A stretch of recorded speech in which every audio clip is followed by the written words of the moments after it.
We are back for part two of the quick Q&A for anyone who may have any questions and or concerns concerning anything concerning the psychic realm or divination, tarot, numerology, Kabbalah, so on and so forth.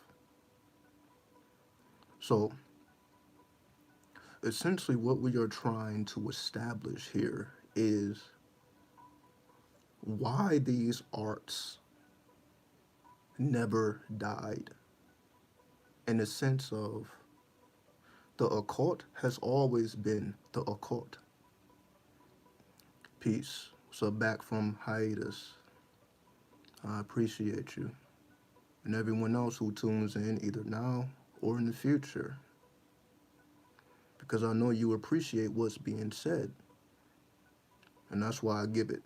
Because I know when the minds connect and merge, magical things happen. When it comes to the occult has always been the occult. In the sense of the occult is not what we think it is. So let's establish that. That's why I want to really establish basic definitions. What's up, Forever Consciousness Research Channel?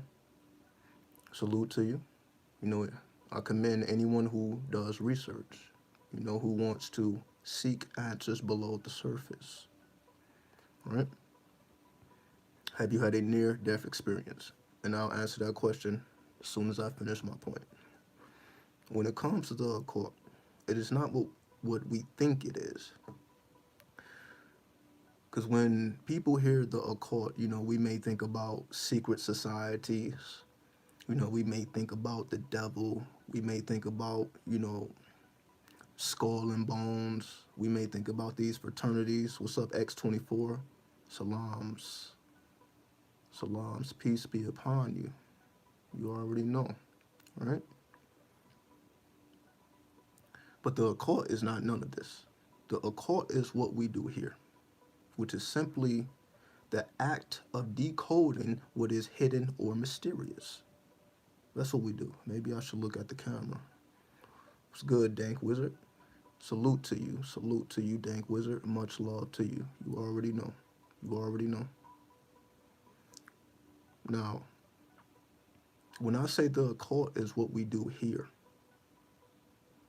and I'm gonna look directly into the camera as I say this. The occult is why we are even still here. Let me give further analysis of what I'm speaking about. We understand it's not that the system is flawed, because we like to say that the system is flawed or that the system is racist or systematic. We've heard all these things before, right? But we have to look at the traditionalship of it all. What do I mean? Let me go a step further. Because in most astrology, for example, the planet Saturn is viewed as a malefic planet. For example, like a person's Saturn return is known as a time when a person is forced to mature, where they have to come out of their childhood into fullness of themselves, which includes responsibility. So in your Saturn return, for example, you will find that you will have to bear more responsibilities. Because Saturn, I don't want to say force, Saturn helps us to mature. Because all planets are simply scales, in the sense of every attribute has a positive side or a negative side. But we have to go beyond positive and negative. Positive and negative is not good and bad. So I want to make that clear. Positive energy and negative energy is not the equivalent to good and bad energy. Negative energy is not bad energy. It's not. If we want to be scientifically sound here, and this is my goal, this is what I want to do that's different than anyone else who's within this realm. So I would say that the study of the occult, when I say the occult is why we're here, this is what was passed down to us from those who came before us. This has been passed down. This did not disappear yesterday. Okay?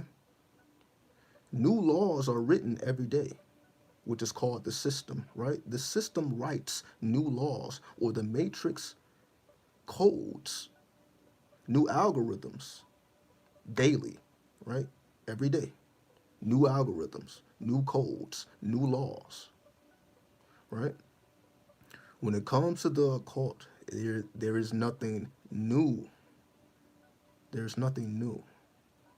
You only seek to understand what is, because there is nothing new. In the sense of, there is nothing here today that has not already been here. It may be here in a different form, but it has always been here. Meaning we may travel utilizing different methods, but we have always traveled. We may use different vehicles, but the art or the act of travel has always been. So we may use different vehicles to accomplish certain goals, but the basis and the essence and the foundation of life is still the same it always has been.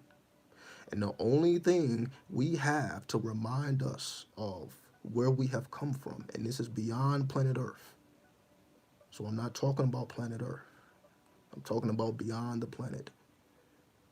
In order to trace ourselves beyond the planet, you need the occult. You need the occult to trace yourself beyond planet Earth, because the occult introduces you to the extraterrestrials, which we call planets. Because anything outside of the Earth is an extraterrestrial, technically, right? So all other planets are extraterrestrials.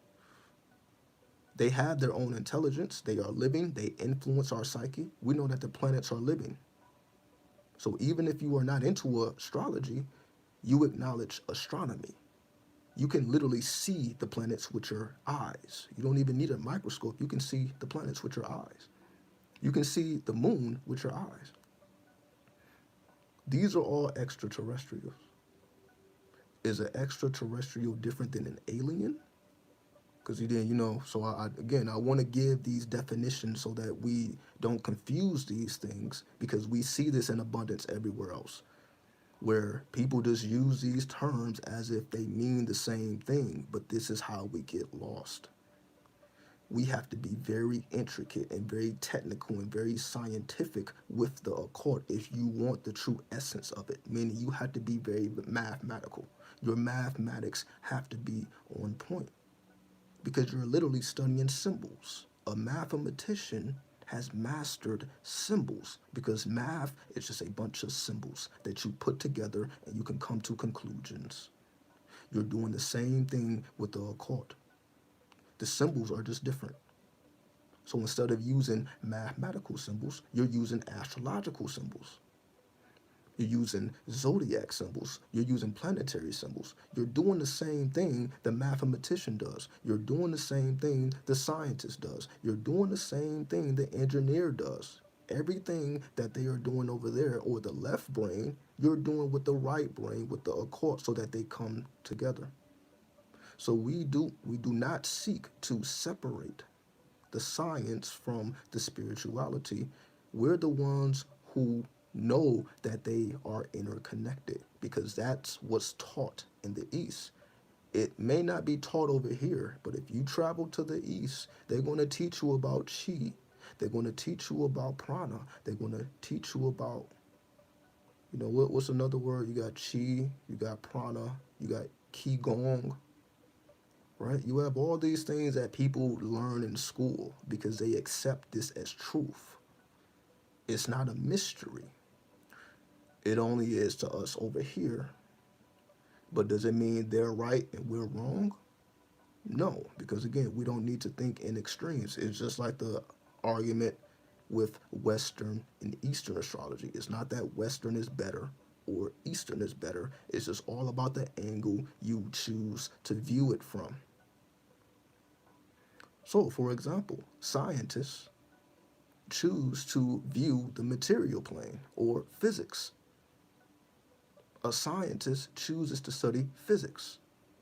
A scientist studies chemistry. A scientist studies biology. On the occult, we may not study or start, because I'm not going to say it's off limits. You may not start studying chemistry. You may start with alchemy. Because alchemy teaches you the same thing you're going to learn in chemistry, just with the owl. Remember, whenever you see AL in front of something, that means it's dealing with the planets, it's dealing with the stars. So the difference between chemistry and alchemy is alchemy is dealing with the stars and the planets, which is why they introduce you to the planetary symbols and the zodiac symbols, because it's the owl. So whether it's alchemy, whether it's the Al Quran, whenever you have that AL there, it is denoting some type of starry energy or essence, something that is beyond the physical. However, of course, you're not going to necessarily run into a, let's just say, a practitioner of religion, and they may not break down religion to you scientifically, but religion is science. That's the difference. Meaning, we may not acknowledge it as such, but that doesn't mean it isn't. That's why the Bible can be decoded in so many different ways, depending on your occult understanding. So, based on a person's occult understanding, you're going to get a different perspective of this book that everyone else looks at differently. Because your knowledge has transcended into the owl. Your knowledge is not strictly based on the terrestrial science. Now you're dealing with the extraterrestrial science as well. So the occult introduces us to the extraterrestrial science. And because the occult introduces us to the extraterrestrial science via alchemy, via astrology, via numerology, via the Kabbalah, via all of these mystical systems. I'm just naming a few, because you also have the runes, right? In astronomy, they utilize the Greek alphabet. So when you study astronomy and you study the stars, they actually use it. They utilize the Greek alphabet to categorize the light, the magnitude of the light of the stars. So an alpha star is the brightest. So they actually utilize the Greek alphabet. So most astronomers is familiar with the Greek alphabet, but can they break it down to you like an occultist? No. I see X24 has became an Atlantean member. Welcome to the Atlantean Mysteries. I appreciate you. Salute to you. Salute to you. I'm just attempting to help us to understand why we have what we have, so that we have a greater appreciation for what we have, so that we do not take it for granted, so that we understand the position we play in the grand scheme of things. What is our position in the grand scheme of things? What are we? Not just for us to understand our individuality, who we are within, but how do we utilize the gift that we have? How can we refine our gift? Because our gift makes us who we are. This is a difference. If a person says you can be whatever you want to be and you can do whatever you want to do in life, that person's not telling you the truth. Well, you would think, well, how is that person not telling the truth? Are we all not created equal? No, we're not created equal. There's a difference between reality and what we think reality is. We want to think that world peace is possible. We want to think that the world will eventually be a good place to be in. We would like to think that things mean a certain thing, but they really don't. When they say, welcome to the real world is the real world. It's not the idea that we want the world to be. That's very important. We have to be able to distinguish what the world is versus what we think it should be. Because once you remove your personal perspective of what you think the world should be, how you think people should behave, or how religion should go, and once we take our personal opinions about these things out of the equation and we simply look at it for how it really is, you gain a greater appreciation for the occult, because with the occult, it helps you to see how things really are. The occult does not help you to live in a fabricated matrix. The occult helps you to see it how it is. Hence, once you work with these symbols, see, now we're going into a whole nother level. Because we have the surface, then you have what's beneath the surface. What do I mean? If you think, for example, that, let's just say Scorpio, the zodiac sign of Scorpio, if you really think that is limited to just a person's personality, you are greatly mistaken. That is simply one dimension of the Scorpio currency. Let me give you an example of what I mean. Every dimension of your home is ruled by a zodiac sign. Every country is ruled by a zodiac sign. Maybe even every city ruled by a different zodiac sign. It all depends on where they fall on the map. Okay? When we study astrology now in the 21st century, they will not take you beyond that. So when you think about Scorpio, you think about a person's traits, or you think about attributes. Oh, Scorpio, well, okay, a Scorpio is secretive. You know, a Scorpio does this, or Scorpio behaves this, the Scorpios are jealous, or whatever attributes that you want to attribute to Scorpio, right? Whether positive or negative. So most people's understanding of astrology is limited to that. That basically, when they think about an idea, it is strictly just attributes. When they think about, let's just say Saturn, okay, Saturn, then Saturn again is a malefic planet. Saturn deals with restriction, right? Saturn deals with putting the brakes on something. Saturn deals with maturity, old age, responsibility, so on and so forth, governance, right? This is how most people view the occult. They just have the keywords and they have definitions. Keywords, definitions. Alphabets, mathematics. Same thing, right? They have their alphabets and they have the mathematics, the descriptions of those alphabets. But if we think that is all there is to it, this is where we get confused. This is why you can see, let's just say, people into these arts, but you see different types of energies. What do I mean? Go to 10 different astrologers, watch their videos. You're going to feel 10 different energies coming, even though they're talking about the same thing. They're talking about the same planets and the same zodiac, but you're going to get 10 different energies, right? They may actually all agree on the attributes. They all may agree, okay, Scorpio is secretive, Saturn represents maturity. That may be something that all 10 of them can agree upon, right? Because those are the outer manifestations. which we can all agree on. If you see a certain color, we can all agree on that color, right?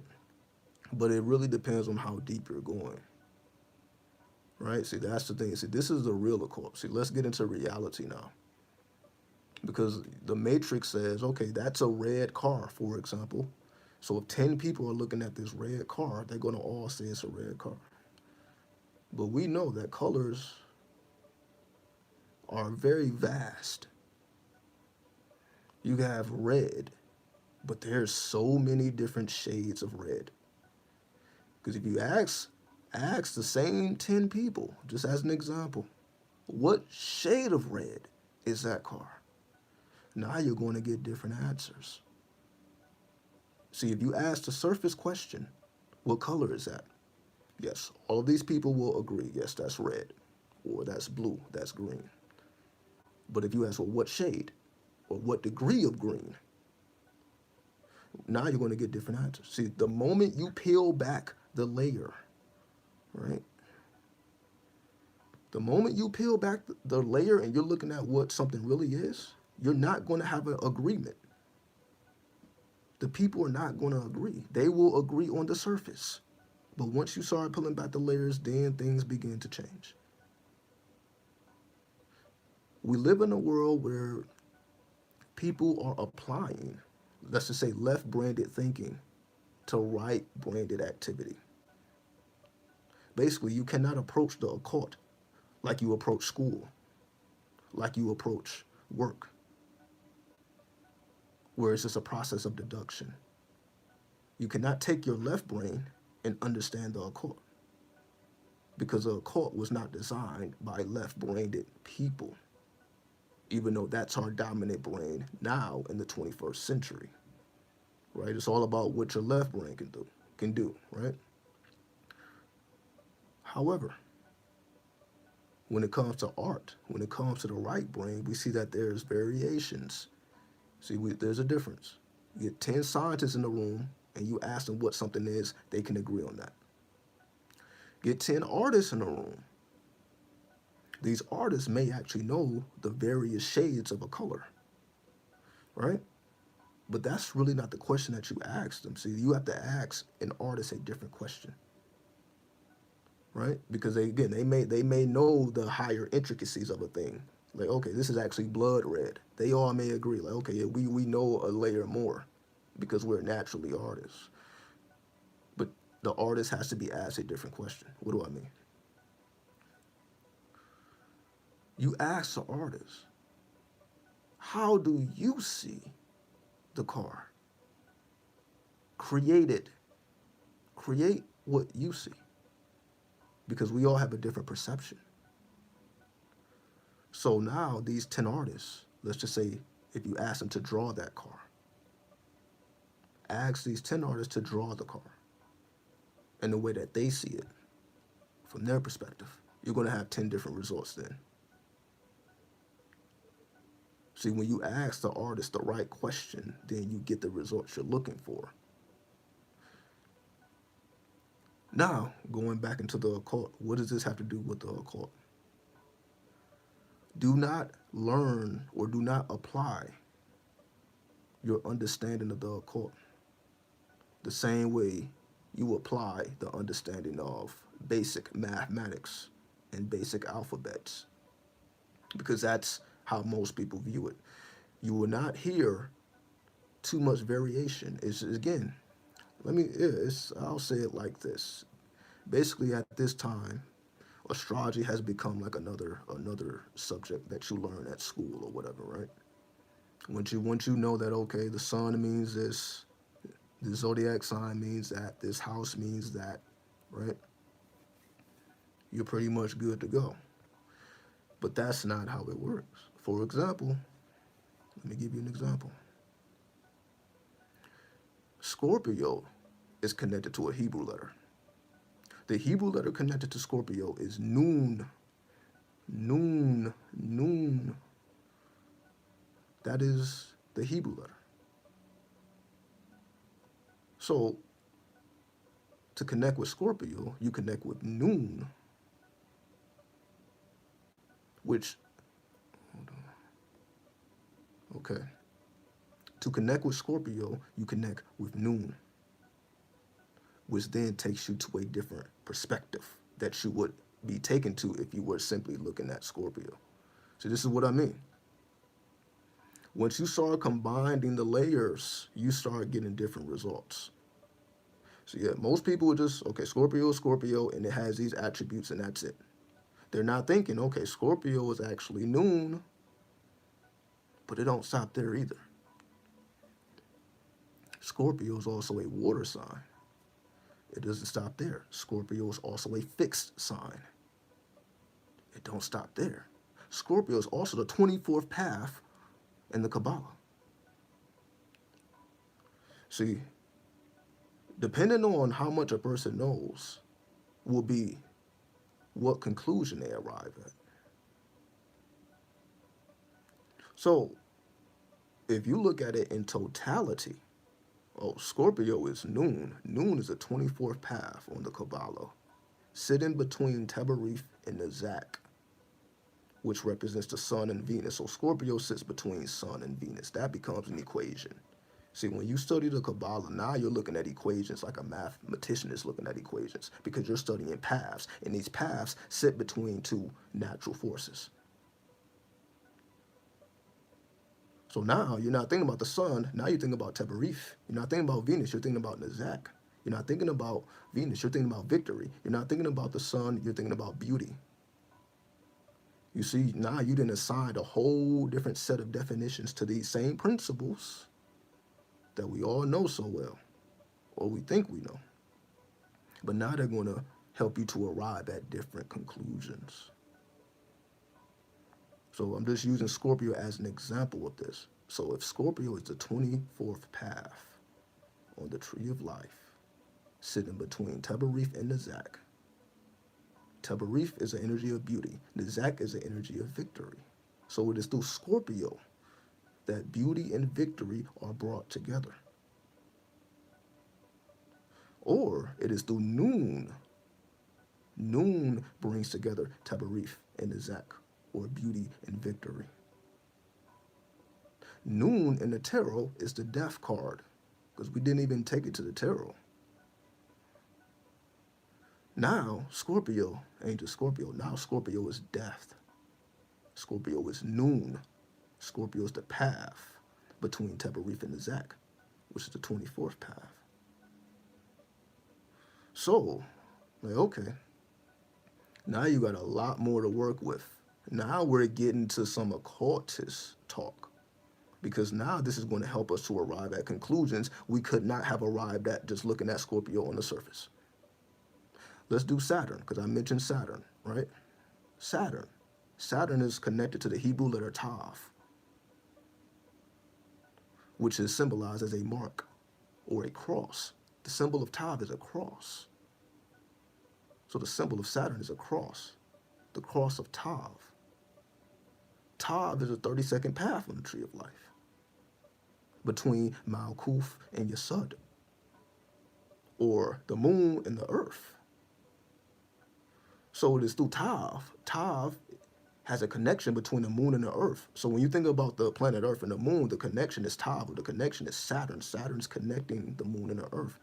Saturn represents magnetism, right? So what connects the moon and magnetism?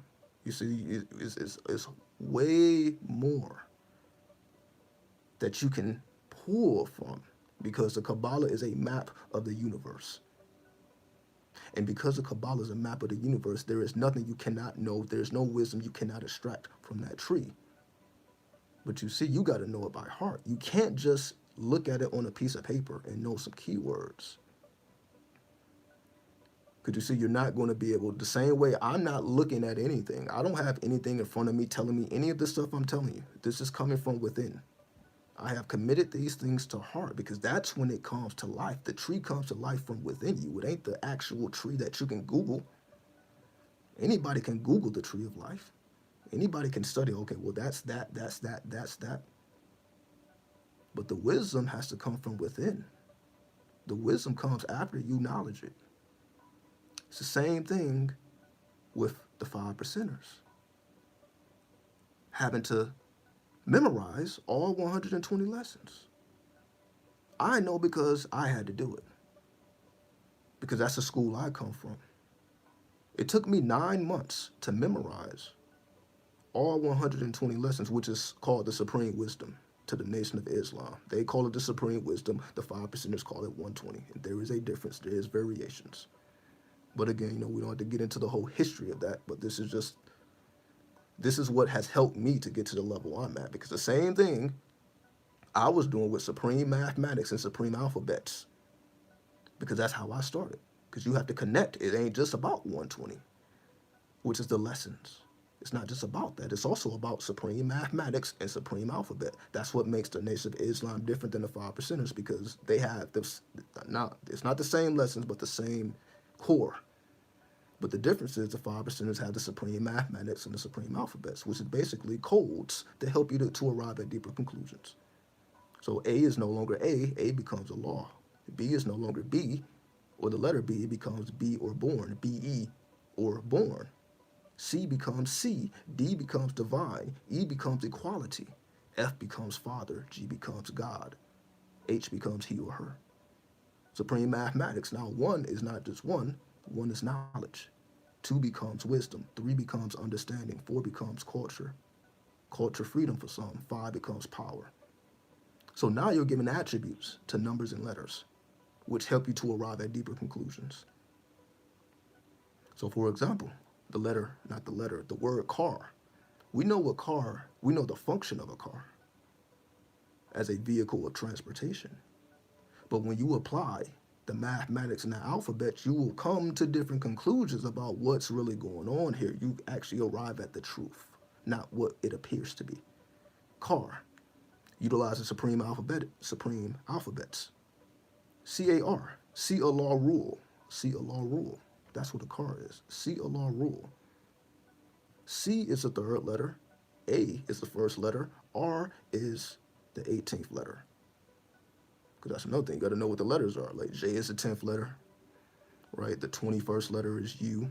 22nd letter, V, right? The 15th letter is O, right? Just knowing all that. It's all packed in. You just know all these. It's all interconnected for you, right? So I was already doing so the same thing you have to do with the occult. Because it's all the same. Because I would say Supreme Mathematics and Supreme Alphabet 120, all that's the occult anyway. So the occult, it's not necessarily the doctrine, because other people have different doctrines. So other people are into different teachers, other people come from different school of thoughts, and I know they have their own system of divination as well. I'm just using this as an example. Because it don't matter what school of thought, everyone has some type of system of divination. Right, so if you're a tarot reader, your system is the tarot. So you use the tarot to arrive at more conclusions that you would be able to arrive at just looking at something on the surface. So there's all types of systems, but they all serve the same purpose, to help you to arrive at conclusions you otherwise would not be able to arrive at on your own. And because of that, this is why the occult has survived as long as it has survived. Everything else has been destroyed, right? We have no idea about American history. And I'm talking about before the natives, before the Native Americans, before the Indians from Asia, from India, right? I'm talking about the Olmecs, completely destroyed. We don't even have the names of the deities. They completely wiped out that culture because they predate the natives. So we have some people who think the Indians were the first people here. They wasn't. They're called Indians for a reason, because they actually came from India. They actually came from Asia. That's where they're actually from. They did not come out of the muds of the Americas.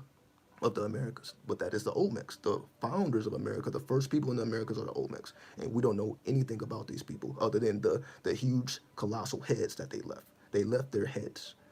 So all we know is how they looked. And they did not look like Asians or Indians or Native Americans. They don't look the same.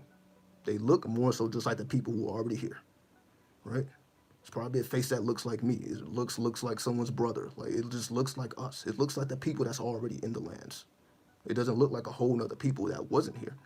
Like, we don't know who these people are. No, they actually look like people that you probably can go around the corner and see, right? It looks like people who's already here.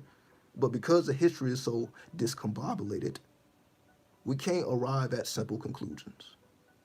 The reason why all this is unknown, and again, we don't learn this in school, you're not going to learn it. You got to take it upon yourself to even piece these things together, which is what I had to do. Everything that I'm telling you, I had to do this on my own. I didn't have a teacher to help me to, like, all right, this is what is actually going on here. Again, other than Elijah Muhammad, Master Farah Muhammad, the universal teachers that we all had, right? The Noble Drew Ali, the universal teachers, right?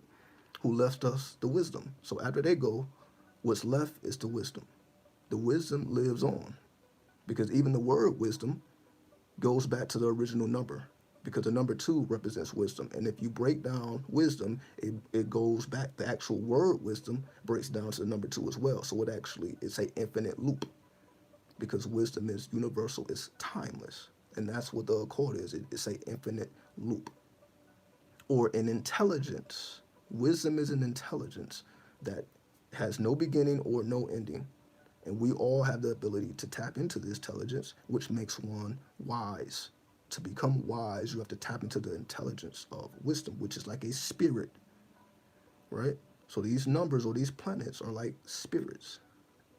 With intelligence, they are living. You can interact with them. You can have conversations with them. It may not be in English, because we know the language of the universe is mathematics. So most of the time, if the universe is trying to say anything to you, it's going to speak through its language, not our language that we communicate with each other. The universal language is mathematics. So mathematics will be the language that's used to convey anything, which is why a lot of people are into numerology. When they see numbers in the clock, they see patterns. Like, oh, this must mean something. Yeah, because if the universe is trying to say anything, it's going to speak through numbers before anything else. Because numbers are in abundance. Like, for example, you will see a number before you see anything else. Like, if you really want to know, like, how the universe is responding to you and what you should or shouldn't be doing, all you gotta do is look towards the numbers. And then I'm not saying you have to check your phone. I'm talking about in real time. Look at numbers outside of your personal phone in real time. See, that's the difference. We can open up our personal phones. No, it's 222, it's 333. We can do that all day. We're talking about when you see it outside of your reality. Like when you see it on the license plates of someone else's car that you just so happen to be behind. That you're just driving, you just so happen to see the license plate. Or you just so happen to be going into a business which address just so happens to be a number that corresponds with you. That again, something that you had no part in. Taking it outside of your personal reality. Again, we all have personal cell phones, but when you're seeing mathematical results outside of your personal world, this is showing you the connection that you have with the universe. Again, if you just ask any question, ask the universe any question, and you just, okay, well, how would the universe respond? Is the universe going to send an angel? Is the universe going to send a master teacher to you? Is the universe going to send an alien? Or will the universe simply send you a numerical code? Most likely, you're going to get a numerical code. And that numerical code, like for example, you may just be walking in the park. For you who take daily walks, you may just be walking through the park, ask a question, and then the next number pattern you see, like, that's your answer. Like, okay, the next number that you're not necessarily looking because it's going to come to you, so you don't have to force it. You don't have to be extra. That's where faith comes in. You put the energy out there and you fall back. That's Tav. That's the energy of Saturn, patience. Fall back and allow that cross to come to you, because the cross is a symbol. The cross is a mark.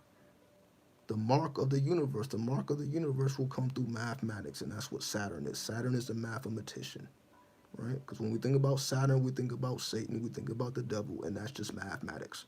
Mathematics becomes your devil if you don't know it, right? As you get older in life, as you advance in life, your mathematics has to advance, because if your mathematics is not advancing, then how can you advance? But you see, they don't put that. They don't tell you that. You just learn what you learn in school, then that's just what you know. You got to continue to learn some shit. Your mathematics got to be constantly increasing. so that you have access to more vehicles, not physical vehicles, but more spiritual vehicles to interact with or to create avatars. Like you create an avatar on the internet,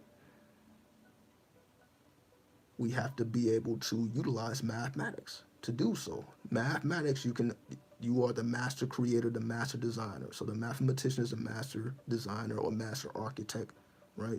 Some people use a master architect, the master builder. Some people use master builder. This is all the energy of Saturn, because Saturn is a builder. Because even in supreme mathematics, the number 8 is symbolized as build or destroy. It has a dualistic nature. It is build or destroy. So the act of building or structuring is related to the 8, and 8 is related to Saturn in numerology. So all of these sciences are interconnected to help you paint a picture that you cannot paint simply utilizing tools, physical tools. These are mental concepts and mental pictures that the occult allows us to paint, which gives us a reality of the true essence in which we are dealing with.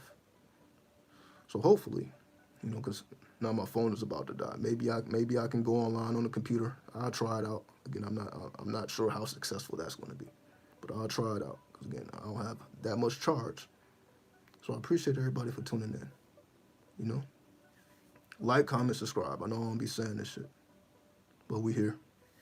Again, I'm already giving you guys daily content, with the daily predictions. I just want to stay active. So even if you don't see my face, you're still feeling the energy. I'm creating the beats, so all these beats are, all these things are coming from me. So I'm going to make sure I still touch the ethers, like even if I don't do it in this way. So I'm going to find more and more ways to touch the ethers because, we're unlimited. So why not continue to advance mathematics and show forth that our dimensions are unlimited. With that, I bear peace. 93. We out.